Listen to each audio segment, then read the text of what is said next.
welcome to another edition of Ask Dr. Dansinger with world-renowned diabetes reversal expert Dr. Michael Dansinger with diabetesreversalpartners.com. We have some great questions, a whole variety of questions that have come in over the past week in our padsupportgroup.org, Dr. Dansinger. We are going to be running I think, across a variety of different subjects, but everyone has a question that is personal to them. And that's what this is all about with these office hours. But if you want one-on-one time with Dr. Dansinger and you're in New York, New Hampshire, Virginia, Minnesota, where am I leaving out? Massachusetts, Florida, and you have Medicare and Medicare Advantage PPO plans, go to diabetesreversalpartners.com and inquire about coverage for weekly visits with Dr. Dansinger so he can customize a plan for you to help you with your artery health and diabetes reversal. But I want to jump right in, Dr. Dansinger, because I think we have 20 questions or even more. There's so many that have actually come in, and we have Becky that, wow, she has one after another here. She's first asking about honeycomb and honey, and is it beneficial to us? The short answer is no. So, because honey is sugar, and there's a lot of fructose in honey, as well as glucose, so that raises blood sugar. And so there are some healthy things in honey. So there are some healthy compounds, but honey is, 99% sugar. And so no, I can't really say that it's as healthy as you might think it is. So that's the short answer. It's sugar, sugar, sugar. So be careful. Okay, avocados. She eats a whole one every day. Is that good or bad? I think it's good. So I recommend avocados. They're delicious. They have healthy fat in them. There's a lot of calories in avocados. So you don't eat unlimited amounts, but a half of a regular size avocado per day, or those smaller size ones, you can eat a whole one every day. So I have avocado almost every day in my salad. And so um, those are my guidelines. Great question. You're going to love the phrasing of this one. Okay, why does cheese taste so fabulous to her, but it's the devil?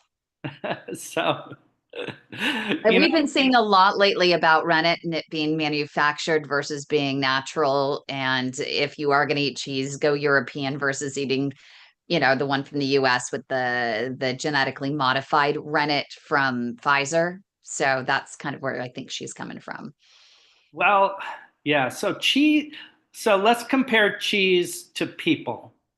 People are a mix. No one's pure good or pure evil. We're all a mix, right? So cheese is one of these complicated foods that has a combination of healthy and unhealthy things all packaged together. It tastes delicious. So I wish we could say, oh, cheese is a great health food. Like in the same way that I wish I could be as enthusiastic about cheese as I just was about avocados.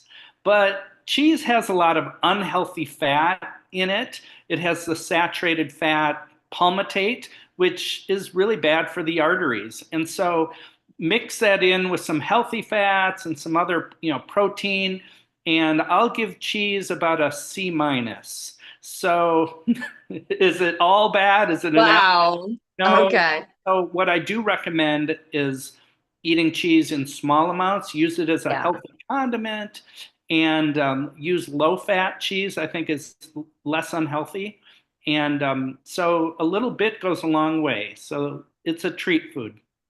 I used to love eggplant parmesan. And then when I became anaphylactic to most dairy, I was so disappointed because I could no longer have the mozzarella. And when my dad and I went on a cruise over the holidays to honor my mom's memory, I they had to modify everything and they were having eggplant parmesan one night. And the chef actually did the most amazing eggplant parmesan, which was just adding so many more herbs and spices in it, and then just sprinkling the parmesan on top.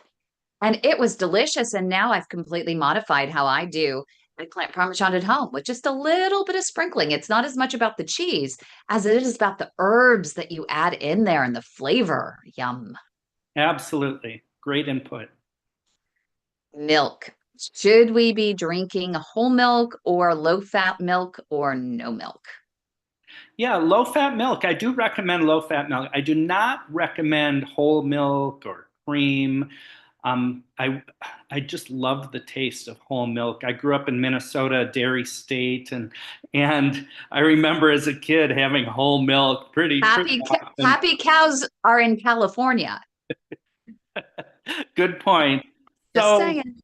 milk is a lot like cheese, and it has protein in it and has calcium, and vitamin D is added. So milk isn't all bad, but the fat, dairy fat is a problem. So like I just said about cheese, it whole milk has that saturated dairy fat, that palmitate is bad for the arteries, is bad for everything. It's unhealthy for the pancreas, and so low fat milk, skim milk, and um, so don't shy away from low fat milk necessarily, because I think that that's a healthy food.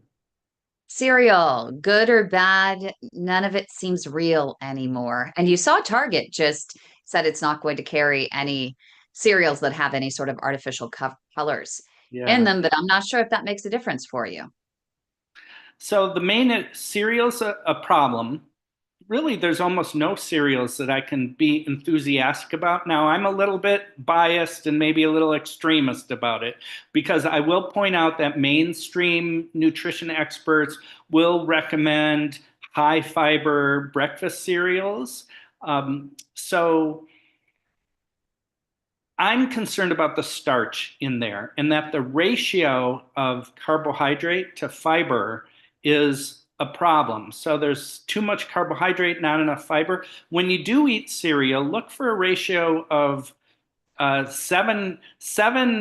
more than 7 grams of carbohydrate for each gram of fiber. Cheerios, for example, meets that definition. So that's about the as close as I could. So look at the cereal, look at the grams of carbohydrate, look at the grams of fiber, and if there's more than 7 grams of carbohydrate to each gram of fiber, then it Mhm. gets a thumbs down from me. I would always recommend other things for breakfast, like eggs, egg whites, fruit, salad, vegetables. There's all sorts of breakfast things that you could eat that are better than cereal. So those are my. Okay, so Becky has two more questions. One I'm going to save to the end because it's just it's a little bit of an element of a surprise in there. But so she was asking about baby foods. She said, in starting kids out early, have you seen the junk in baby foods? It's just awful. If you want to start your kids out right, what do you do? So it's a great question. It is a concern. And so baby food is just pureed fruits and vegetables usually. Plus they add other stuff to stabilizers, and maybe there's sugar in it. I can't recall. But baby food, I recommend making it at home. You just puree up fruits and vegetables and proteins, and that is better. It takes a little bit more work, but Mhm. um, do read the label of the baby food. Different brands, some are better than others. So what you're looking for, of course, is to start your baby off right with pure fruits and vegetables. It's wonderful. A friend of mine who's brilliant started a baby food company called Yumi, and I loved their initial home delivery. But of course, that makes it tough to scale and make the most money. And so they decided to start packaging. But once you start packaging, you may try to do better than the other packaged products on the market, but you're still going to have that extra stuff that you just don't want to feed your baby. For the most part, baby food is safe, but it's not optimal nutrition. So I Yeah. I have three children, they're all adults, but I remember what it was like as a busy parent. And especially, I don't have twins, but I can imagine there's some very busy parents who are overwhelmed with children. And so Yeah. baby food has a role, but whenever possible, use pureed, pure whole foods. Okay. And actually, I missed one of hers. Red meat, she's been craving, because I thought this was interesting. She's been craving red meats since she started Ozempic, the GLP-1. She said she was never a meat eater, but now she literally craves it. She's like, I don't eat raw or red, or she only eats fully cooked meat, but isn't it still bad for you? And I know we've talked about the regenerative ranching and eating uh, grass fed, but also grass finish red meat products if you're going to choose them. But overall, what are your thoughts? Yeah, Kim, we're in agreement. And so I think beef can actually be a healthy food, especially when it comes from cows that are eating grass instead of grains. And you want them to have been eating grass all the way up until the end for them, grass finished. So what that does is produce a healthier fat profile. It doesn't mean that the beef fat is healthy because it's not, but it's just less unhealthy when the cows are eating grass instead of grain. So I think that the key with beef is how lean it is. And so wild game is another example of red meat that I think is healthy because it lives in the wild and its fat is healthier.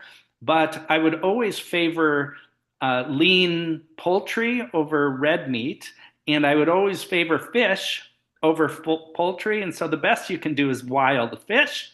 And then I think farmed fish is better than farmed poultry, but wild game is better than all of that. And if you're eating beef, keep it lean. When you're on Ozempic or other type of GLP-1, people are at risk for losing muscle mass. And so eating protein, including lean red meat, I think is favorable. So what I worry about in people who are taking GLP-1 drugs is they start to gravitate towards starch, and be careful about that.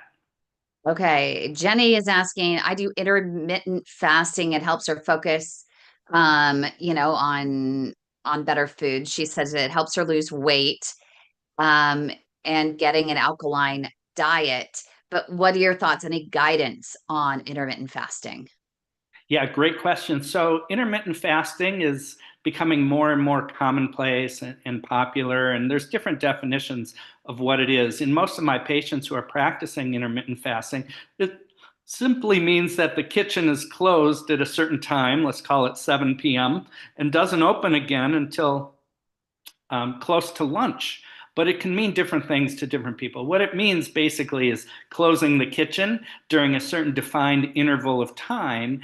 And what that does is cause people to eat less food. And so for people who are getting benefits from intermittent fasting, it's mainly just because they're eating less unhealthy food and fewer calories and losing weight. And when you lose weight, it improves all the cardiovascular risk factors. And so intermittent fasting needs to be personalized.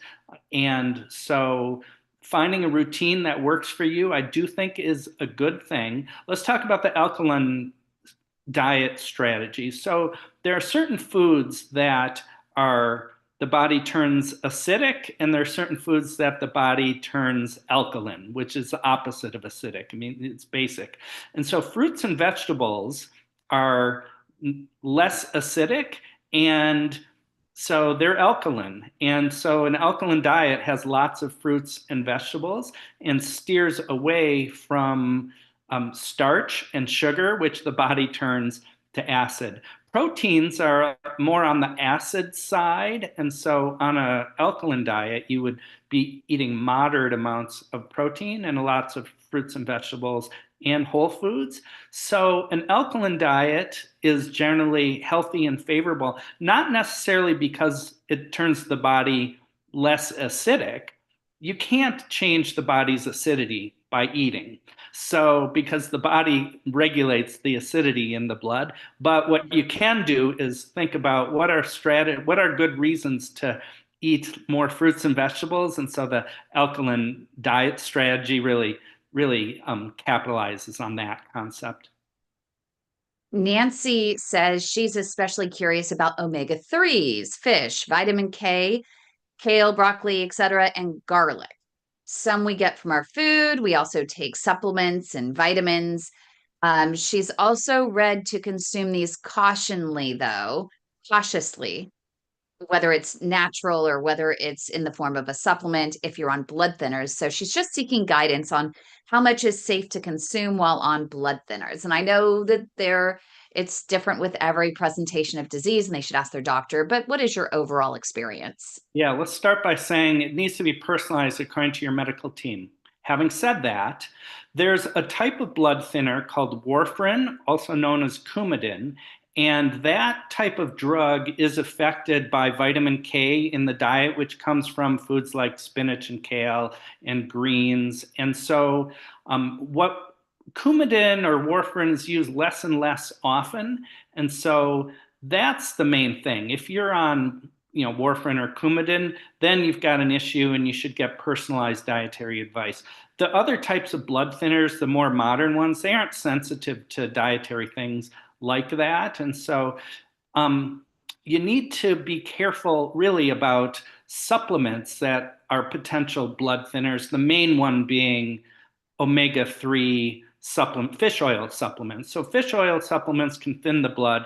If you're on a blood thinner, for example, because you have a stent or atrial fibrillation or previous indication for blood thinners, then you need to ask your doctor about supplements like fish oil. But food's not really a problem for that. Okay. Clopidogrel would be the main, an example of a blood thinner that is not particularly sensitive to diet in the way that warfarin would be. And Wanda is asking if it's okay to eat a banana in the morning, avocado in lunch, and how many blueberries do you suggest eating a day? Now, we've been having a lot of conversations about bananas because we're seeing a lot of influencers, a lot of Instagram and TikTok videos where, supposed experts are talking about really how bad a regular banana is, how they're genetically modified, how they're just all sugar. So everyone's very paranoid right now. So I would say let's embrace bananas, and like I said before, many foods are a mix. So there's sugar in bananas, of course, and if you lined up all the different fruits, certain fruits would be less sugary than others. Bananas have more sugar than most fruits. So if you're concerned about sugary fruits, then you've got to worry about grapes and bananas and pineapples and mangoes probably. But on the other hand, bananas have a lot of favorable qualities. And so there's healthy things, vitamins and minerals and fiber in bananas. They're conveniently portioned. They taste delicious. So most of my patients, are have not been. I don't usually steer people away from, a couple bananas in a week. I eat a couple bananas in a week. So I'm much more concerned about starchy foods as a sugar load than I am about a banana. Having said that, if you're trying to figure out which fruits are best for you, it's probably going to be berries or citrus or stone fruits like peaches or nectarines. So great question. Lots and lots of blueberries, but make sure you balance all of those Right. with protein, right? And yes, that's true. Balance it with protein. Also, you asked about kind of the combination of avocados and bananas and berries. So um, I think it's fine.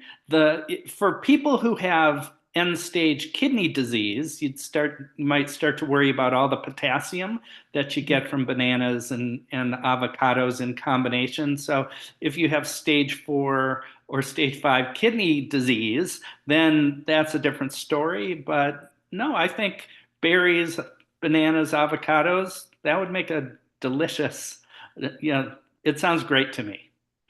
Okay, and D just says plant butter, question mark. Say that again. Did you say plant butter? Plant butter. I mean, I guess you could most, they're all the natural ones are somehow derived from a plant, ultimately, even some of the oil-based ones. Yeah. So, Okay. So these are non-dairy, butter alternatives that, um, so those are a mix. Use olive oil or avocado oil if you can instead of plant butters, because many plant butters, in order to be solid, have saturated fat in them. For example, from coconut or even palm. And so the melting point of the fat is really that how close to how soft is the plant butter is really the main determinant of how healthy or unhealthy it is. And so, yeah, I think they're mostly okay. Some of them, even like Benecol brand, for example, has plant sterols and plant stanols added to it, which are probably healthy for lowering cholesterol. So I'll give plant butters overall a grade between A minus and B minus, depending on how much saturated fat is in it. okay. And Amber wants to know about the most heart healthy foods that you can eat with gastroparesis. We have quite a few patients with that. Yeah, gastroparesis is when the stomach doesn't empty properly, usually because of nerve damage or surgery. So when it comes to the stomach emptying, um, different people are sensitive to different things. It usually has a lot to do with how well you chew the food, how big is the meal, and so many of my patients, I do work with patients who have gastroparesis, and they're able to eat most fruits and vegetables and most healthy proteins like fish, for example, when they're chewed up real nicely, when you have plenty of water with it, and when you're eating in small amounts. And so um, gastroparesis is a challenge no matter what you're eating, but I generally don't find that it interferes with healthy eating. Hi. So Nancy's back here again. Any foods you mentioned clopidogrel, any foods that should not be eaten while taking clopidogrel? No, it's fine. You can eat. Grapefruit. Oh yes, grapefruit. So I'm mainly concerned about grapefruit juice. So yes, I stand corrected about that. So grapefruit juice is a problem. It interferes with the activation of clopidogrel by the liver, and so the liver activates clopidogrel normally. But if you have grapefruit juice, it interferes. If you have half a grapefruit once a week, it's probably not a big deal. You can ask your doctor about that. It's a shame because grapefruit is delicious, and so it also interferes with most statin drugs. It's that it can increase the blood levels of the statins. So grapefruit is the main food to worry about, and it's grapefruit juice that I'm more concerned about because it's more concentrated. So yes, thank you. I'm going to just combine a couple questions from Ernice and Lisa because they're about losing weight and exercising and thinking they're eating right, but still not able to lose weight. Lisa says that she is actually, in particular, losing some weight right now with keto. She's got to lose 10 more pounds, and then she wants to transfer over to a Mediterranean diet, but is keto okay, at least short term? So the short answer is probably yes. Again, it needs when doing keto, it's the kind of thing you really want to check with your medical team and ideally do it, under supervision of someone who's experienced with it. Most people do very well with keto, which means you're keeping the carbs very low, and being strategic about the animal fat that you're eating. And then the keto diet, for example, the Atkins diet or many others like it, naturally transition to something that's more in the higher more moderate in carbohydrate. So there's even a low carb version of the Mediterranean diet, which focuses on non-starchy vegetables and low sugar fruits and lean proteins. And so I think it sounds good. Just double check with your doctor. And I'm going to, do a little speed round here. We've already answered Susan's question about eggs. Definitely a yes on your thing. Vera wants to know about bread. Is there one bread that's better for you than any others? So yeah, I wish I could get all excited about bread. If I had to pick a bread, I might pick Ezekiel bread because it's has a lot of fiber. It's made mostly of sprouted grains, and it'll spike your blood sugar, no doubt about that. But if you keep the amount small, it does have a lot of healthy things in there. There's the other type of breads. These are low carb breads, which are mainly fiber and won't spike your blood sugar so much. But again, these things are made in a factory. They're not they're not great. And so I would look, and also when you're eating bread, it's usually got stuff on it that you've put on there that's going to add calories. And so it's a surface or a vehicle for other high calorie foods. And so I've been concerned about bread for 25 years. I know I do. I love avocado toast. Oh my goodness. Heidi wants to know if it's okay to eat meat every day, and she would love to hear about processed meats too. She doesn't really do them, but we're getting into the corned beef season and ham. She occasionally has pepperoni. What do you think? So when you eat red meat, you want it to be as least processed as possible. The best would be, red meat from wild game, grass finished beef, buffalo. So those would be much better. The worst would be like pepperoni, salami, hot dogs, all those things. Those are terrible. And so those, for some people are special treat foods. And then lean ham is somewhere in between. So there's a lot of ham is usually 97% lean, and it's got a lot of salt in it and maybe nitrites or nitrates. And it's not the best, but a little bit goes a long way. And so try to eat, avoid red meats that are highly processed and go as natural as you can. Okay, two more here. Top foods to quell inflammation. Well, spinach, I think, is great. So that would be any kind of greens, I think, is right at the top. There's lots of vegetables that would probably get the silver medal. If you're eating protein, then I would give wild salmon the top. And so if you're going to make a meal that will quell inflammation, you want to have a lot of greens and piece of wild fish and put lots of herbs and seasonings on there, maybe turmeric, for example, and finish that off with half a cup of wild blueberries. And that is a meal for inflammation.